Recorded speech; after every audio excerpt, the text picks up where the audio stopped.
जय श्री कृष्ण। आप सभी को माघ मास के दूसरे दिन और माघ स्नान के तीसरे दिन की ढेरों शुभकामनाएं। प्रिय दर्शकों, आज माघ कृष्ण द्वितीया है। माघ मास को आरंभ हुए दूसरा दिन है और क्योंकि माघ स्नान पूर्णिमा से आरंभ हो जाता है, इसीलिए आज माघ स्नान और माघ महात्म्य को तीसरा दिन है। इस तीसरे शुभ कल्याणकारी दिवस पर आप सुन रहे हैं माघ मास महात्म्य, जिसमें आप आज तीसरे दिन का वृतांत, तीसरे दिन की कथा का श्रवण करेंगे। प्रथम दिवस पर जब पूर्णिमा को यह वृतांत आरंभ हुआ, जहां सूत जी महाराज अपने परम पूज्य गुरुदेव व्यास जी महाराज से निवेदन करते हैं कि हे व्यास जी महाराज, आपने मुझे बड़े ही उत्तम ग्रंथों का श्रवण कराया, आपने सभी पुराण मुझे सुनाए। अब मैं आपके श्रीमुख से माघ मास के महात्म्य को श्रवण करना चाहता हूँ। माघ मास का जो महात्म्य है वह मुझे सुनाइए। तो अपने शिष्य सूत जी के कहने पर व्यास जी महाराज कहते हैं कि हे प्रिय शिष्य, मैं अवश्य सुनाता हूँ। और एक समय राजा दिलीप के कहने पर गुरु वशिष्ठ ने यह महात्म्य कहा था, मैं वही महात्म्य अब तुम्हें सुनाता हूँ। तो सारा वृतांत सुनाते हैं, किस प्रकार से राजा दिलीप जंगल में गए, कैसे वो एक सरोवर किनारे थे तो वहाँ उन्हें एक तपस्वी ऋषि मिले। उन्होंने कहा कि सरोवर को छोड़ के कहाँ जा रहे हो, आज से तो माघ स्नान आरंभ हुआ है। राजा ने निवेदन किया, प्रभु माघ क्या है, माघ स्नान क्या है, क्यों करना चाहिए, कैसे करना चाहिए। ऋषि ने कहा कि इसके लिए तुम्हें अपने गुरु वशिष्ठ से पूछना चाहिए, तुम अपने राज्य जाओ। तो राजा ने वहाँ उस ऋषि के कहने पर स्नान किया, प्रातः काल का माघ स्नान, और उसके बाद वो अपने महल पहुँचे। वहाँ गुरुवर से उन्होंने प्रार्थना की कि गुरुदेव वशिष्ठ, मुझे माघ मास का महात्म्य सुनाए, क्या इसका महत्व है, क्या इसका फल है, कैसे इसे करना चाहिए। तो गुरु वशिष्ठ जी जो हैं ये महात्म्य सुनाना आरंभ करते हैं, इसकी महिमा बताते हैं कि कैसे ये मनुष्य का कल्याण करता है, किस प्रकार से ये मनुष्य के पापों का हरण करने वाला है। ये माघ मास महात्म्य जो सुनता है उसका कल्याण होता है, और कैसे माघ का जो स्नान है वो मनुष्य का कल्याण करता है। कहते हैं कि ये देवताओं को भी दुर्लभ है। माघ में स्नान और दान दो चीजें बड़ी महत्वपूर्ण है। कहते हैं कि वैशाख, कार्तिक और अन्य मास में जिस प्रकार से नारायण की पूजा महत्वपूर्ण है, मंत्रों का जाप महत्वपूर्ण है, उसी प्रकार से माघ मास में केवल स्नान और दान महत्वपूर्ण है। स्नान और दान करने से ही मनुष्य अनंत पुण्य को प्राप्त कर लेता है। गुरु वशिष्ठ आगे इसकी महिमा बताते हैं। फिर वो एक वृतांत आरंभ करते हैं कि कैसे आदिकाल की बात है कि एक भयानक सूखा पड़ा, हर तरफ वनस्पति सूख गई, पृथ्वी पर कुछ बचा ही नहीं खाने को। तो जीव आत्माएं सब विचलित हो गई, सबका धर्म कर्म से मन हट गया, क्योंकि खाने को ही जब कुछ ना मिले तो भक्ति कहाँ से होए। ऐसे में अपने कंदराओं वाले आश्रम से निकलकर भृगु जी महाराज ऊपर आते हैं। वो इस पृथ्वी का उद्धार करने के लिए, मनुष्यों को इस सूखे से निजात दिलाने के लिए, इससे छुटकारा दिलाने के लिए हिमालय की यात्रा करते हैं। हिमालय पहुंचते हैं। हिमालय पहुंचकर देखते हैं कि कितना अद्भुत दृश्य है हिमालय का। उससे आगे का वृतांत अब हम आज श्रवण करेंगे। आज तीसरे दिन की कथा होगी। तो कथा आरंभ करें उससे पहले आपसे निवेदन है कि ये पवित्र माघ मास महात्म्य का वीडियो है तो कृपया वीडियो को एक बार लाइक अवश्य कर दीजिएगा। अगर आप इसको शेयर कर सकें तो जितना शेयर करें लोगों के साथ शेयर कीजिए, क्योंकि ये जो महात्म्य हम सुनाते हैं ना, ये पुराणों में वर्णित महात्म्य है। YouTube पर जो सही महात्म्य है माह के, वो मिलते ही नहीं है। ऐसा हमारी टीम ने भी रिसर्च किया, हमें भी उन्होंने बहुत सारे वीडियो दिखाए कि गुरुजी देखिए ये ऐसे सुना रहे हैं महात्म्य, ये ऐसे सुना रहे हैं। आप देखेंगे कि अधिकतर लोग YouTube पर 3-3, 4-4 कथाएं जोड़ देते हैं महात्म्य के नाम पे। आज की माघ की कथा, उसमें 3 कथाएं सुना देते हैं, हो गया महात्म्य। शास्त्र कहते हैं महात्म्य का अपना फल है, कथाओं का अपना। तो चाहे वो कार्तिक हो, वैशाख हो, माघ हो, या कोई भी माह क्यों ना हो, उनका अपना एक महात्म्य है जिसमें उस माह का वर्णन आता है। उस माह की महिमा वर्णित होती है, उसके नियम वर्णित होते हैं, उसके पुण्य फल वर्णित होते हैं, जो किसी न किसी श्रेष्ठतम ऋषि द्वारा, किसी न किसी श्रेष्ठतम पुराण में वर्णित होता है और किसी न किसी सोर्स के माध्यम से कहा गया होता है। वह महात्म्य हमें सुनना चाहिए, उसी से हमारा कल्याण होता है और उसी से हमें उस माघ स्नान या जिस भी माह का हम स्नान कर रहे हैं उसका पुण्यफल प्राप्त होता है। इसीलिए हम आपके लिए पुराणों में वर्णित महात्म्य लेके आते हैं। ये सब हमारे पूर्वजों की देन है, क्योंकि आप में से बहुत से जो हमारे पुराने दर्शक हैं वो जानते हैं कि हमारी 4 पीढ़ियां इसी पांडित्य कर्म में बीती हैं। तो हमारे पास वो सैकड़ों साल पुराने पुराण हैं जिनमें ये सब महात्म्य वर्णित हैं और इसीलिए हम आपको सही महात्म्य सुनाया करते हैं। तो जितना हो सके इसे शेयर करें जिससे कि सभी लोग इसका लाभ ले सकें। माघ स्नान फल प्राप्त करने के लिए भगवान श्री विष्णु की प्रसन्नता के लिए कमेंट बॉक्स में अवश्य लिखिएगा ओम नमो भगवते वासुदेवाय या ओम नमो नारायणाय। भगवान नारायण आपका कल्याण करेंगे। आप देख रहे हैं देवभूमि ज्योतिष संस्थान का यूट्यूब चैनल देवभूमि धार्मिक। हम यहाँ पर सभी व्रत और त्योहारों की सही शास्त्रीय जानकारी प्रदान करते हैं। ज्योतिष शास्त्र और पंचांग के आधार पर आपको बताते हैं कौन सी तिथि कब है, व्रत आदि कब करना है, क्या विधि है, क्या नियम है और क्या गलती नहीं करनी है। यदि आप सभी व्रत और त्योहारों की सही शास्त्रीय जानकारी पाते रहना चाहते हैं तो कृपया चैनल को सब्सक्राइब कीजिए और बेल आइकन को प्रेस कीजिए। जब आप सब्सक्राइब का बटन दबाएंगे तो वहाँ एक घंटी का निशान बना हुआ आएगा, उसको अवश्य दबाइएगा, तभी आपको हमारे सारे वीडियो प्राप्त होंगे, अन्यथा आपसे जानकारी छूट जाएगी। आइए प्रिय दर्शकों, भगवान नारायण का ध्यान करते हैं, फिर गुरुदेव के चरणों की वंदना करते हुए आज का अध्याय आरंभ करते हैं। ओम शांतकारं भुजगशयनं पद्मनाभं सुरेशं विश्वाधारं गगनसदृशं मेघवर्णं शुभांगं लक्ष्मीकान्तं कमलनयनं योगिर्विन्दनगम्यं वन्दे विष्णुं भवभयहरं सर्वलोकैकनाथं। बोलिए विष्णु भगवान की जय। भगवान नारायण को प्रणाम करने के बाद गुरुदेव के चरणों की वंदना करते हैं। गुरुर्ब्रह्मा गुरुर्विष्णु गुरुर्देवो महेश्वरः गुरुर्साक्षात् परब्रह्म तस्मै श्री गुरुवे नमः। बोलिए गुरुदेव महाराज की जय। या देवी सर्वभूतेषु मां सरस्वती रूपेण संस्थित नमस्तस्यै नमस्तस्यै नमस्तस्यै नमो नमः। बोलिए सरस्वती महारानी की जय। बोलिए प्रथम पूज्य गणेश जी महाराज की जय। बोलिए माघ मास महात्म्य की जय। आप सभी दर्शकों को, आप सभी श्रोतागण को मेरा नमस्कार। आइए आज की कथा आरंभ करते हैं। जब वशिष्ठ जी महाराज वृतांत सुना रहे हैं कि भृगु जी महाराज जो हैं वो पृथ्वी को उस भयंकर सूखे से छुटकारा दिलाने के लिए कि पृथ्वी पर फिर से वनस्पति आए, फिर से पेड़ पौधे लहराएं और मनुष्य का जीवन जो है वो सुखमय व्यतीत हो, इसके लिए जब वो हिमालय पर पहुंचे तो हिमालय को देखा, हिमालय की भांति भांति की प्रशंसा करने लगे। जब ऋषि वशिष्ठ हिमालय का वर्णन कर रहे हैं, उसकी महानता का वर्णन कर रहे हैं, तो राजा दिलीप उनसे कहते हैं कि हे महाराज, आप इस हिमालय की इतनी महिमा बता रहे हैं, ऋषिवर यह पर्वत कितना ऊंचा है और कितना लंबा चौड़ा है। तब वशिष्ठ जी कहने लगे, हे राजन, यह 36 योजन अर्थात करीब 4 कोश लंबा है। 36 योजन का जो अर्थ है वो 4 कोश के बराबर होता है।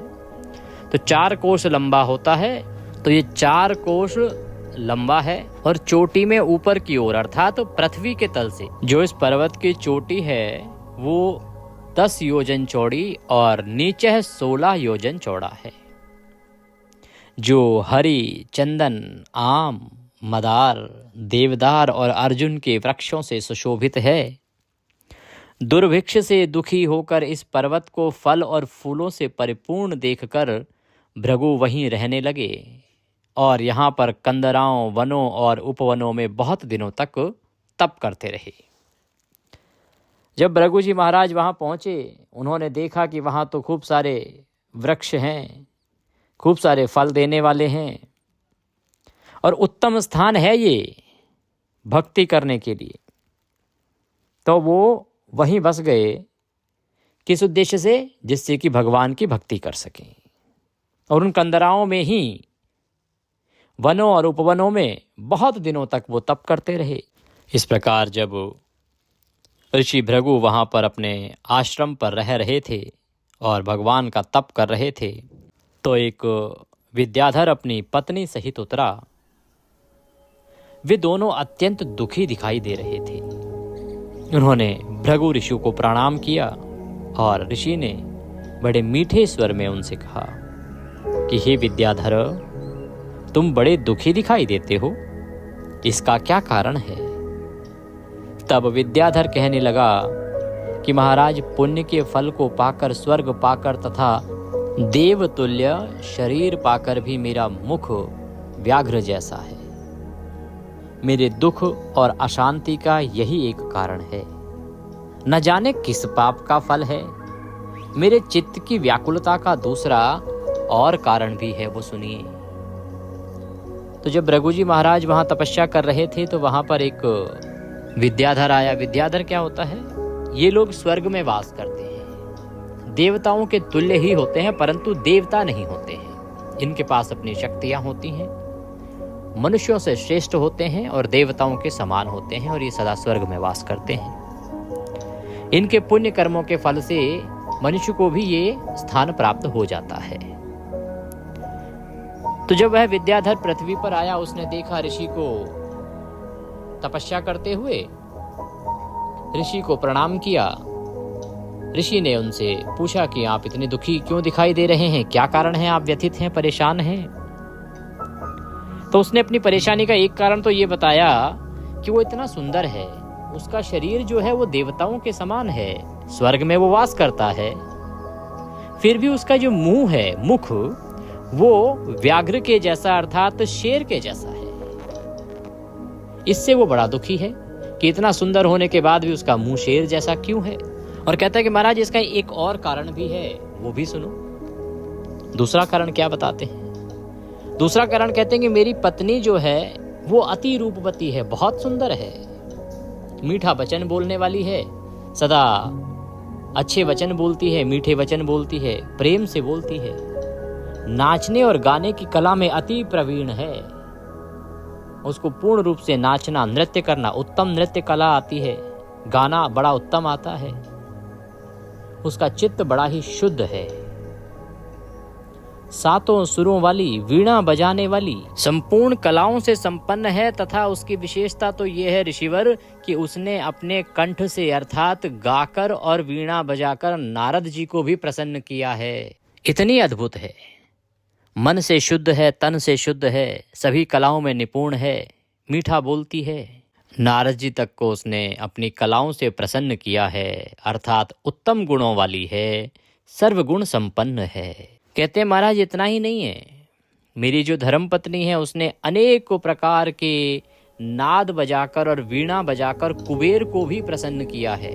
अपने वीणा और नाद की धुन से कुबेर देवता को भी प्रसन्न किया है। और सुनो, अनेक प्रकार के नाच, ताल आदि से शिवजी महाराज भी अति प्रसन्न हुए। जब शिवजी महाराज के लिए उसने नाद और ताल दिया तो शिवजी महाराज भी अत्यंत ही प्रसन्न हुए। शील, उदारता, रूप तथा यौवन में स्वर्ग की कोई अप्सरा भी इस जैसी नहीं है। कहाँ ऐसी चंद्रमुखी सी स्त्री और कहाँ मैं, व्याघ्र मुख वाला।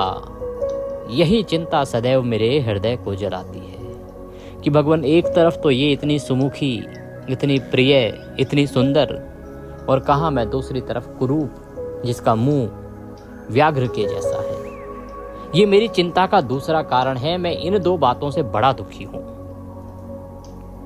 तो विद्याधर के ऐसे वचन जब ऋषि भृगु ने सुने तो सुनकर तीनों लोकों की भूत भविष्य और वर्तमान की बात जानने वाले तथा दिव्य दृष्टि वाले ऋषि कहने लगे, हे विद्याधर, कर्म के विचित्र फलों को प्राप्त होकर ज्ञानी पुरुष भी मोह को प्राप्त हो जाते हैं। मक्खी के पैर जितना विष भी प्राण लेने वाला होता है। कहते हैं कि जो मनुष्य है ना, और चाहे वो देवता हो, जब किसी चीज का मोह उसके ऊपर छा जाता है तो वह ज्ञानी होने के बाद भी अज्ञानियों जैसे विचार उत्पन्न करने लगता है। और जो कर्म का फल है ना विद्याधर, वो कभी किसी को नहीं छोड़ता। ठीक उसी प्रकार से जैसे एक छोटा सा थोड़ा सा मक्खी का पैर कितना बारीक होता है, आप देखेंगे तो मक्खी का पैर दिखाई भी नहीं देता, लेकिन यदि मक्खी के पैर जितना विष भी किसी के मुंह में चला जाए, किसी पुरुष को प्राप्त हो जाए, किसी प्राणी को प्राप्त हो जाए, तो वह भी प्राण लेने वाला होता है, अर्थात वह भी उसके प्राणों को ले लेता है, मृत्यु की सैया पर लिटा देता है।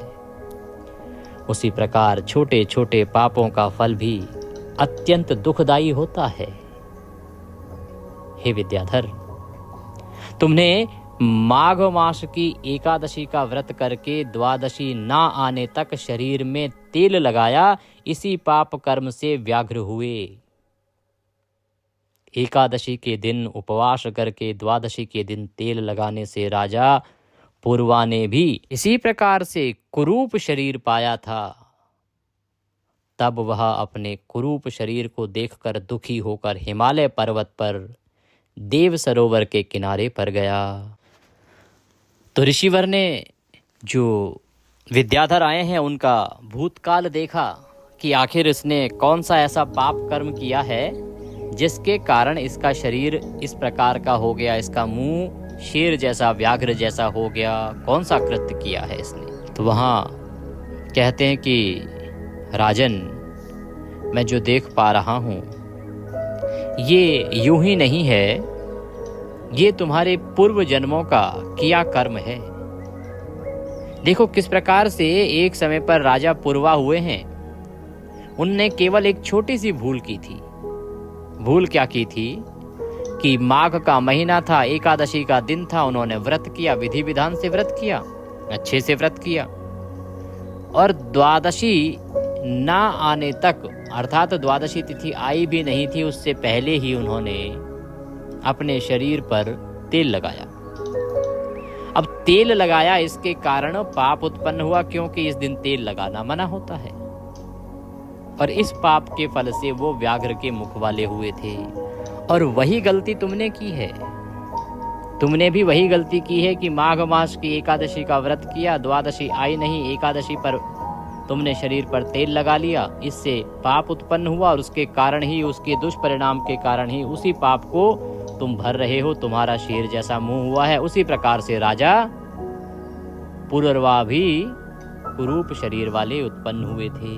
और राजा पुररवा ने तो हिमालय पर देव सरोवर पर जाकर तपस्या की थी, भगवान की विधि विधान से पूजा अर्चना की थी, प्रीति पूर्वक शुद्ध स्नान किया था, तथा कुशा के आसन पर बैठकर भगवान कमल नेत्र, शंख चक्र गदा पद्म के धारण करने वाले, पीतंबर पहने, वनमाला धारण किए हुए विष्णु का चिंतन करते राजा पुररवा ने 3 मास तक निराहार रहकर भगवान का चिंतन किया। इस प्रकार 7 जन्मों में प्रसन्न होने वाले भगवान राजा के 3 महीने के तप से ही अति प्रसन्न हो गए, क्योंकि क्षेत्र की महिमा होती है। और माघ की शुक्ल पक्ष की एकादशी को प्रसन्न होकर भगवान ने अपने शंख के जल से राजा को पवित्र किया।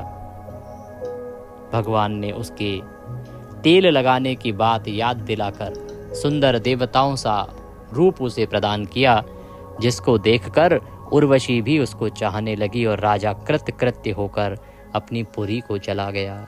तो ऋषिवर भृगु कहते हैं कि हे विद्याधर, इसीलिए तुम क्यों दुखी होते हो?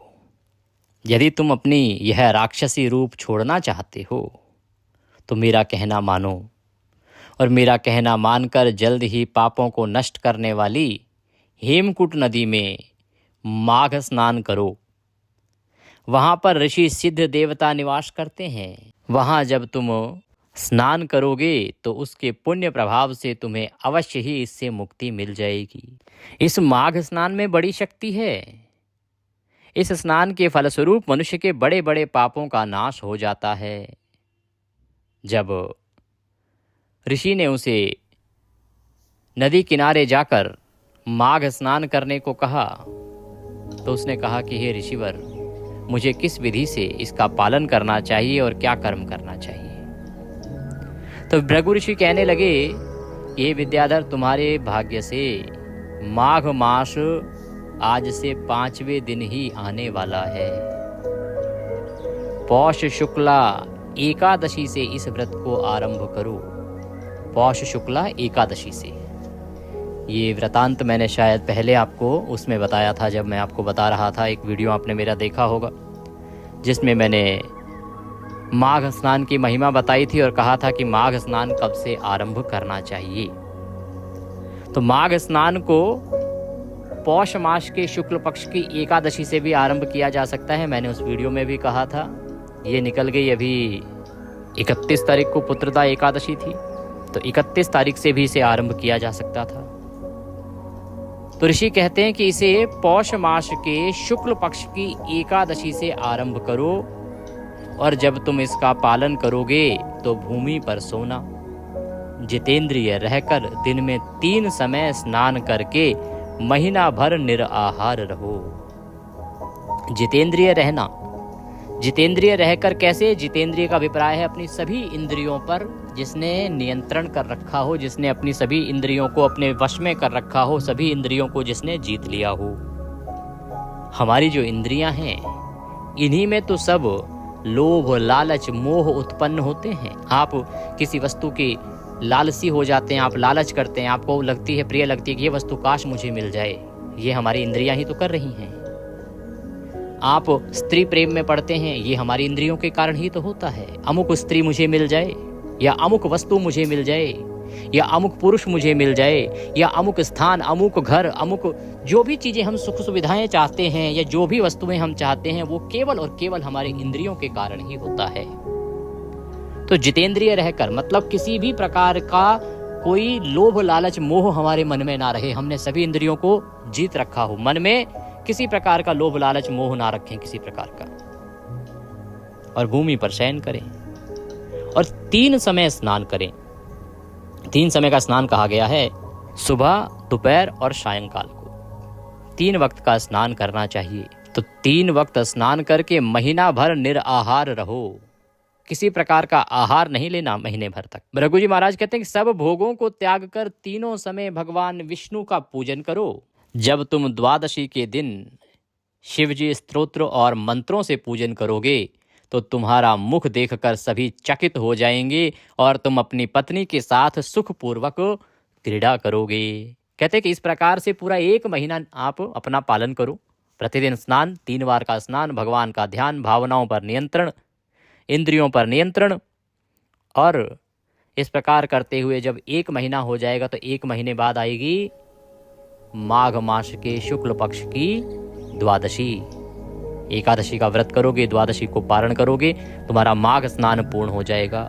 और जब माघ स्नान पूर्ण हो जाएगा तो उसके फल स्वरूप तुम्हें वह सुंदर मुख प्राप्त होगा जिसे देखकर सब ही अचरज करेंगे, हैरान रह जाएंगे, चकित रह जाएंगे।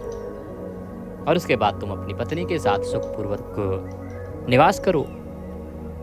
इस प्रकार से भृगु जी महाराज ने उस विद्याधर को उपाय बताया। विद्याधर ने ऋषि को प्रणाम किया। ऋषि को प्रणाम करके वह बताए हुए उचित स्थान पर पहुंचा। वहां पहुंचकर उस विद्याधर ने ऋषि की बताई हुई विधि से माघ मास में स्नान किया।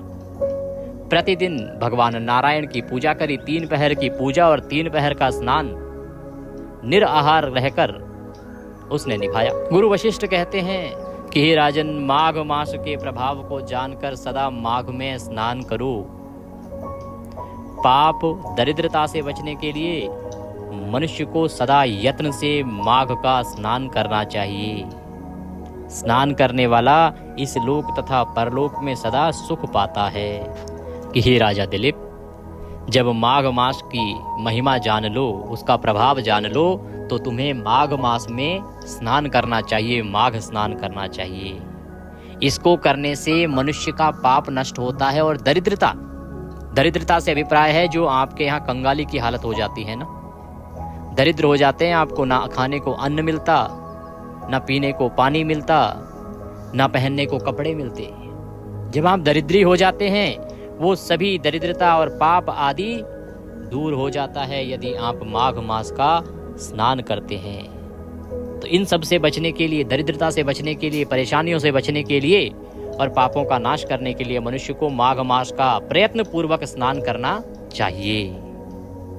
स्नान करने वाला इस लोक और परलोक में सदा सुखी रहता है। जब वो इस लोक में रहेगा तो इस माघ मास में स्नान करने के पुण्य फल से उसे धन धान्य की प्राप्ति होगी, उसका दरिद्रता दूर हो जाएगी, सुखों की प्राप्ति होगी, आनंद की प्राप्ति होगी, क्योंकि माघ मास स्नान सभी मनोकामनाओं को पूर्ण करने वाला है। और जब वह इस लोक से दूसरे लोक को जाएगा तो वहां उसे प्रभु का धाम प्राप्त होगा, जहां से उसे पुनर्जन्म की आवश्यकता नहीं होती। ऋषि वशिष्ठ जी कहते हैं कि हे दिलीप, भृगु जी के यह वचन सुनकर वह विद्याधर अपनी स्त्री सहित उसी स्थान पर पर्वत के झरने में माघ स्नान करता रहा। पूरे 1 महीने उसने माघ स्नान किया, विधि विधान का पालन किया, और उसके प्रभाव से उस विद्याधर का मुख देव सदृश हो गया, देवताओं के जैसा हो गया। वह मणिग्रीव पर्वत पर आनंद से रहने लगे। वहीं पर एक मणिग्रीव पर्वत है, वहां उन्होंने वास किया, आनंद पूर्वक रहने लगे। भृगु जी भी नियम की समाप्ति पर शिष्यों सहित इवा नदी के तट पर आ गए और वहां उन्होंने अपना अनुष्ठान आरंभ किया। तो इस प्रकार से भृगु जी जो हैं वो इस माघ स्नान के फल को विद्याधर को बताते हैं। इसका फल विद्याधर को प्राप्त होता है, उसका कल्याण होता है। वहां से भृगु जी प्रस्थान करते हैं। आगे की कथा कल के अध्याय में। बोले विष्णु भगवान की जय। इसी के साथ यह 3रा अध्याय यहाँ पूर्ण होता है। कल हम इससे आगे का अध्याय श्रवण करेंगे। प्रिय दर्शकों, आपके लिए महत्वपूर्ण सूचना यह है कि जो सकट चौथ है वो आ गई है। उसका महत्वपूर्ण वीडियो, एक तो पारण बड़ा आवश्यक होता है, तो सकट चौथ के पारण को लेके बड़े सवाल थे आपके, मैंने पूरा वीडियो बना दिया है, उसका लाभ लीजिएगा। सकट चौथ इस वर्ष जो है वो खर मास में आ रही है, तो ध्यान दीजिएगा कि खर मास में जब कोई तिथि होती है तो व्रत आदि शुरू नहीं किए जाते हैं, उसमें कुछ परिवर्तन होते हैं, आमूल चूक। उसके विषय में भी मैंने आपको वीडियो के माध्यम से जानकारी दी है कि खर मास में जब वो सकट चौथ है तो आपको क्या सावधानियां बरतनी चाहिए, क्योंकि इस वर्ष तो शुक्र अस्त भी रहेंगे। तो उस वीडियो का भी लाभ लीजिए, साथ ही सुनते रहिए विष्णु पुराण और श्रीमद् भागवत गीता। आज की कथा के निमित्त यदि दक्षिणा आदि कुछ भी अर्पित करना चाहते हैं तो स्क्रीन पर नंबर आ रहा है 900 से, उस पर भेज सकते हैं, तथा जो QR कोड साथ में दिया गया होगा उसको स्कैन करके सीधे हमारे बैंक खाते में भी भेज सकते हैं। भगवान कृष्ण सबका कल्याण करें। हरे कृष्ण।